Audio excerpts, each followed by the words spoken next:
So,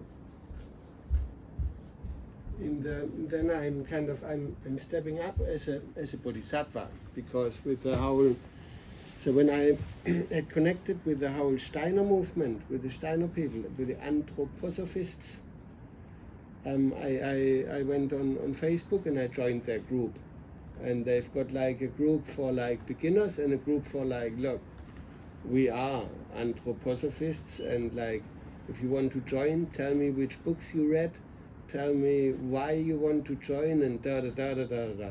And I just wrote, I never read any of Steiner's books, but the story that I've been living seems too much everything he says. And then they let me join this group. And in this group, they only post like Steiner texts. And like when I first joined, it was all about Bodhisattvas and how they how he explained their function and how to spot them and everything. And I'm like, whoa. And it all matched up with my life. And I already, like my teacher, the 14th Sharma Rinpoche, he confirmed my enlightenment. With that, he confirmed me being a Bodhisattva. So that alone in itself, in the Buddhist world, it is quite a beautiful thing. And many people are like praying for this to happen.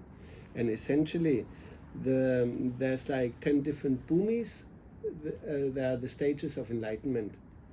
And I've been going through all those stages, and with bhumi number 10 is when the benefits of this enlightenment will rain down on humanity. The cloud of Dharma, they call it, that's coming down. And then when I was sitting up on Virial Hill with that rainbow, and I felt the raindrops on my skin, I knew that this is the cloud of Dharma coming down on humanity.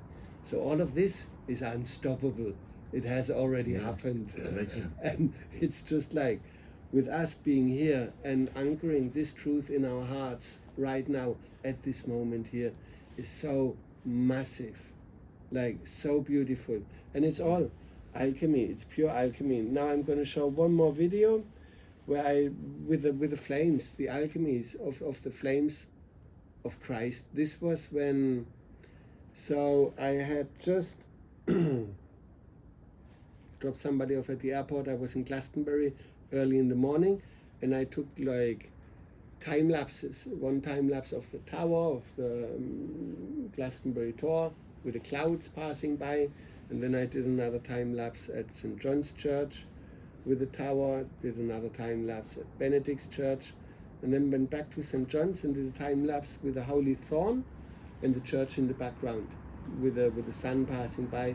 And then I saw that some windows in St. John's Church were kind of illuminated by the sun, and then I'm like, whoa, I'm going to go there and do a time lapse from the inside with the windows, with the church windows, with the light reflections and everything. And I'm like, okay, went inside, put the lamp there, put the camera there, and then on the time lapse later, like 20 minutes, I looked at it, and one saint was like shining up like bling, like a light, and I'm like, wow, I need to know which saint that is out of the 4 saints that were in there. And I talked to I got Father Kieran to explain me like the saints, and he said like, oh yeah, this is Moses. And I'm like, whoa, really, Moses? Because when I was up on the hill, like when I put the Church of Babylon is Fallen up on the hill, it looked like a tabernacle, like the first church of Moses, and it's got all the elements in it, like, but that's like the story from before, like it's like, you might remember that part of the story. But like with the tabernacle up there, it looked like Moses' tabernacle. It had an oil lamp with 7 flames in it, it had all the elements in it. And so for Moses to be lit up there, and then Father Kieran telling me like, oh yeah, it's like, it's all about like stories, and the ark, it started with Noah and the ark, and I'm like, the Ark of the Covenant. And he's like, well yeah, the ark, the church is like an ark. And I'm like, wow, so beautiful. So, and then he said that Christ will return with flames. And I'm like, wow, obviously, the chalice of the Holy Mother, the Holy Grail, the flames, he will return with flames. These are the flames of Christ. The Holy Mother has given birth to the flames of Christ after like 5 weeks of alchemy, just in time for Easter. And then I had like a Buddha statue which was on one lamp, which was covered in wax with all the magic that I did since 2004, since 20 years.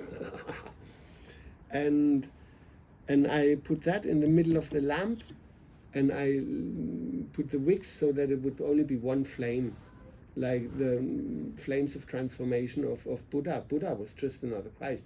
Christ is just like another Buddha, essentially.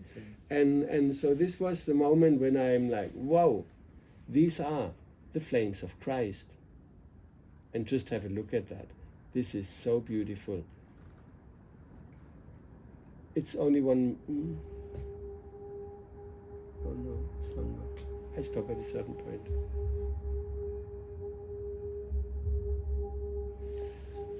And the toning is me and Anina in the church of Romain-Moutier in Switzerland. We just went in there. And it sounded like that, out of nowhere.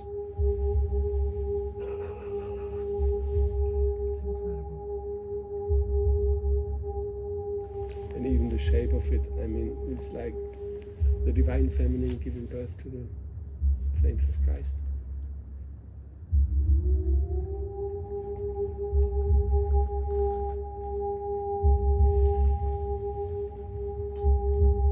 And this is Avalokiteshvara. So my initiation was into Om Mani Padme Hum. It's the mantra of Avalokiteshvara, the Buddha with 1,000 hands and the 11 heads. I'm one of the hands, and the 1,000 hands are all those people that are joining in with this.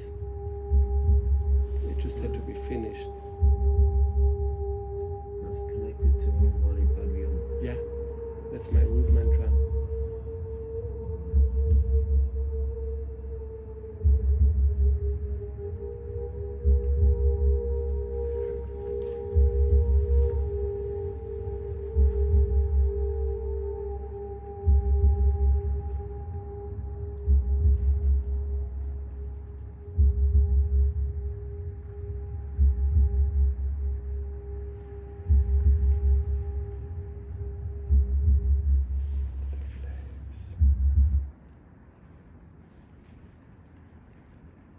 So this is when I knew, like, okay, these are the flames of Christ. And then at that moment when I talked to Father Kieran, I asked him if I can light those flames with the Easter fire, with part of the ceremony on Easter Sunday, Easter Saturday. So Easter Saturday we went into the church, to the service, where they lit the flames of Christ right next to the statue of the Holy Mother, where my sign fits in like a key. Then they carried that flame forward, and the whole service was like so beautiful. And then they said like, oh, now we're going to do like a little bit different than normal, like not very Christian at all, but we're going to do 3 hallelujahs, and then we make as much noise as we can. And I had with me 3 Grail maidens, literally, Catherine, Anina, and Sarah, like 3 women who know, embody, feel every ounce of truth of all of this. They know everything, carrying the truth in their hearts, coming with me to light the Holy Grail with the flames of the Easter fire. Father Kieran lit it, and this was the Holy Grail lit. That was my mission from like the rainbow, St. John's Tower, receiving the chalice, my Grail, to have it lit with the flames of Christ. And it's all about the comet Pons Brooks. So tomorrow, with the solstice, like people will tune in and people will hum, and I will hum here with a heartbeat. There will be people humming with me here, there will be people humming on the tour, and after that we anchor the light of Christ into the planetary grid, because we're all tuned in with music without words or song structure. And then the comet Pons Brooks, it's coming towards us. This is just like putting the attention towards this comet. It's all about the comet. This comet comes to activate humanity for the Aquarian age. and it'll be closest to the sun, mid-April. By that time, this whole story, what's happening here, the significance of this comet, will be delivered to the world. What we did tonight here will be transmitted to the anthroposophists who go like, wow, it all matches up. Yes, this is a spiritual insight that's been attained by the books that Steiner wrote. And like this, people will pay attention, and people will tune into the heartbeat. So mid-April, that comet is closest to the sun, and until mid-June, it's coming towards Earth, carrying the information from the sun in its trail for us. And we will tune in. And that's it for tonight. Thank you, thank you, thank you. We are so blessed. This is so beautiful. This is so massive. This is it.